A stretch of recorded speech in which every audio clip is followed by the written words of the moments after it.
Welcome to Bible bytes.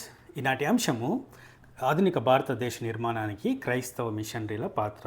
నేను ఇంతకుముందు చెప్పినట్టు డిస్క్లైమర్ ఏమంటే, భారతదేశాన్ని పాలించిన బ్రిటిష్ వారు భారతదేశానికి సేవ చేసేకి వచ్చిన క్రైస్తవ మిషనరీలు ఇద్దరు వేరువేరు. క్రైస్తవ మిషనరీలు ఒక ఇంగ్లాండ్ నుంచే రాలేదు.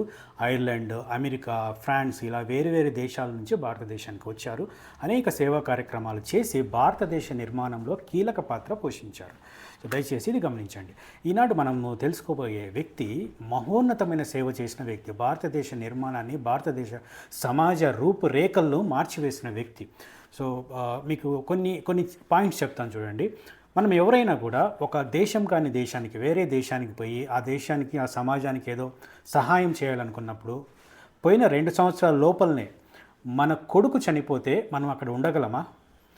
ఆ కొడుకు చావు చూసి మన భార్య అంటే ఆ బాబు తల్లి పిచ్చిదైపోయి ప్రవర్తిస్తుంటే అటువంటి పరిస్థితుల్లో కూడా మనము గొప్ప సేవ చేయగలమా? అనేక సంవత్సరాలు విష జ్వరాలు ఆరోగ్యాన్ని నాశనం చేస్తూ ఉంటే, క్షీణింపచేస్తూ ఉంటే అటువంటి పరిస్థితుల్లో కూడా మనం సేవ చేయగలమా?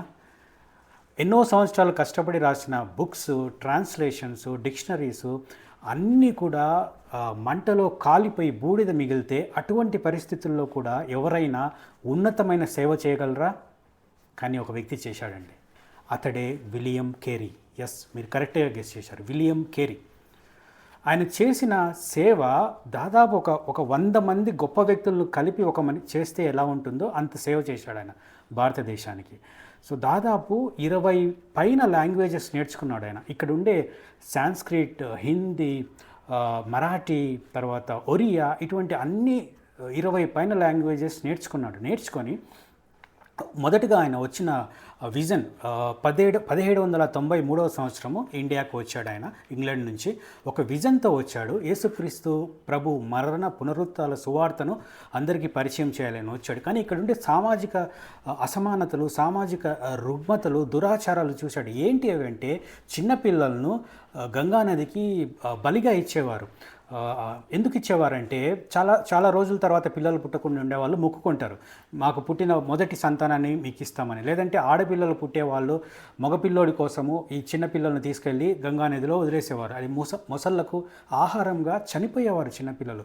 అలాగే వృద్ధులను, అనారోగ్యంతో ఉండే వాళ్ళను తెచ్చి నది ఒడ్డున, హుగ్లీ నది ఒడ్డున వదిలేసేవారు. అంటే వారు భోజనం లేక, ఎవరు చూసుకునే వాళ్ళు లేక చనిపోయేవారు.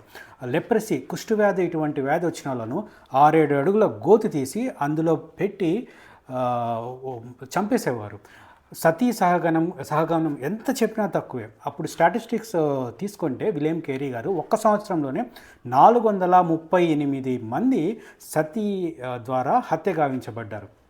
అంటే భర్త చనిపోతే ఆ చిన్న పిల్లల వాళ్ళ ఏజ్తో కూడా పని లేకుండా వారిని భర్త చితిపైనే మంట పెట్టి తగలబెట్టి చంపేవారు. వారు మంట తట్టుకోలేక లేస్తే పక్కన కట్టెలతో వాళ్ళను కొట్టి పడుకోబెట్టి చంపేసేవారు.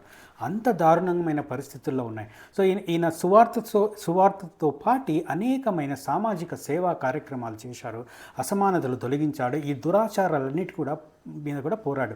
ఒక మనిషి మహా అంటే ఒక 2-3 లాంగ్వేజెస్ బాగా నేర్చుకోగలడేమో, కానీ ఈయన 20 పైచులకు లాంగ్వేజెస్ నేర్చుకొని అనేక భాషల్లో బైబిల్ని ట్రాన్స్లేట్ చేశాడు. అంత మాత్రమే కాదండి, రామాయణము, మహాభారతం లాంటి ఇతిహాసాలను కూడా ఆయన ఇంగ్లీష్లోకి ట్రాన్స్లేట్ చేశాడు. ఎందుకంటే ప్రజలకు వారు ఫాలో అవుతున్న అప్పుడు సమాజంలో ఉండే బ్రాహ్మణోత్తములు చెప్పిన ఆ యొక్క మూఢనమ్మకాల నుంచి తప్పించేదానికి, మీ గ్రంథాల్లో ఈ అంశాలు లేవు, మీరు ఇస్తున్న నరబలులు కానీ, మీరు చేస్తున్న సతి కానీ, మీరు చేస్తున్న ఇతరత్ర కానీ ఇవి స్పెసిఫిక్గా ఇక్కడ ఎక్కడా లేవు అని చెప్పి వాళ్ళని ఎడ్యుకేట్ చేసేదానికి గ్రంథాలను ట్రాన్స్లేట్ చేశాడు. మరాఠీ, సాంస్క్రిట్, హిందీ లాంగ్వేజెస్కు డిక్షనరీలు కూడా రాశాడు. అనేక భాషల్లోకి ట్రాన్స్లేట్ చేశాడు బైబిల్ను. సో ఆయన చేసిన గొప్ప సేవలను భారత రాష్ట్రపతి 1993 అప్పుడు శంకర్ దయాళ్ శర్మ ఉన్నారు. సో భారతదేశానికి వచ్చిన మహోన్నత వ్యక్తి విలియం కేరీ గారు ఎంతో సేవ చేశారని చెప్పి కొనియాడి ఆయన పేరు మీద ఒక స్టాంప్ కూడా రిలీజ్ చేశారు. అంత గొప్ప వ్యక్తి William Carey. Even Raja Rammohan Roy కూడా విలియం కేరీతో కలిసి పనిచేశారు. రాజా రామ్మోహన్ రాయ్ గారికి ముందు దాదాపు ఒక 10 సంవత్సరాల ముందు నుంచే మిషనరీస్ పోరాడుతూ ఉన్నారు సతీ సహగమనం పైన. కాకపోతే బ్రిటిష్ వారు అంత తొందరగా యాక్సెప్ట్ చేయలేదు దాని మీద బిల్ పాస్ చేసేదానికి, లేదంటే చట్టం పాస్ చేసేదానికి. సో అంత గొప్ప సేవ చేసిన వ్యక్తి విలియం కేరీ గారు. సో అందుకోసమే భారతదేశాన్ని నిర్మించడంలో, ఇంకా చెప్పాలంటే భారతదేశానికి ప్రింటింగ్ ప్రెస్ను పరిచయం చేసింది ఆయన. బాలికలు అప్పుడు చదువుకోండేకి హక్కు లేదు, ఒక్క వర్ణం తప్ప మిగతా వాళ్ళు చదువుకోండేకి హక్కు లేదు. అటువంటి పరిస్థితుల్లో బాలికలకు కూడా స్కూల్ స్టార్ట్ చేసిన వ్యక్తి విలియం కేరీ గారు. కాలేజెస్ స్టార్ట్ చేసిన వ్యక్తి విలియం కేరీ గారు. బ్యాంకింగ్ సిస్టమ్ను పరిచయం చేసిన వ్యక్తి, తర్వాత ఇంక్, తర్వాత ఇలా అనేకమైన సమాజానికి ఉపయోగపడే వస్తువులు, ఉపయోగపడే సిస్టమ్స్ ఇంప్లిమెంట్ చేసిన గొప్ప వ్యక్తి విలియం కేరీ గారు. దాదాపు 1000కి పైగా ఆయన స్కూల్స్ స్టార్ట్ చేశారు. తర్వాత దాదాపు 2 లక్షల పేపర్స్ను ప్రింట్ చేశారు, పత్రికలను వారి ముద్రణాలయంలో ప్రింట్ చేశారు. సరంపూర్ ఆ ప్రాంతాల్లో ఒక యూనివర్సిటీ ఇప్పటికి కూడా ఉందండి. అక్కడ ఒక పెద్ద కాలేజీ ఆయన స్వయంగా స్టార్ట్ చేసి అనేక మందికి విద్యను అందించడంలో తోడ్పడ్డాడు. అంత మాత్రమే కాకుండా అనేక ప్రాంతాలకు తిరిగి ఎక్కడెక్కడైతే అంటురోగాలు ఉన్నాయో, ఎక్కడెక్కడైతే కలరా, మశూచి ఇటువంటి భయంకరమైన వ్యాధులు ఊర్లే చనిపోయేవారు, అటువంటి చోట మెడిసిన్స్ సప్లై చేసి భారతదేశ నిర్మాణంలో కీలకమైన పాత్ర పోషించిన వ్యక్తి, మహోన్నతమైన వ్యక్తి, చారిత్రాత్మకంగా నిలిచిపోయే విలువలు కలిగిన, క్యారెక్టర్ కలిగిన సేవ చేసిన వ్యక్తి విలియం కేరీ గారు. ఇటువంటి గొప్ప మహనీయుల గురించి మనం తెలుసుకోవడము ఎంతో అదృష్టమని భావిస్తూ, భారతదేశ నిర్మాణంలో క్రైస్తవ మిషనరీలు చేసిన సేవను మరికొన్ని అంశాలు మీ ముందుకు తీసుకొని వచ్చేదానికి నెక్స్ట్ ఎపిసోడ్లో కలుస్తాను.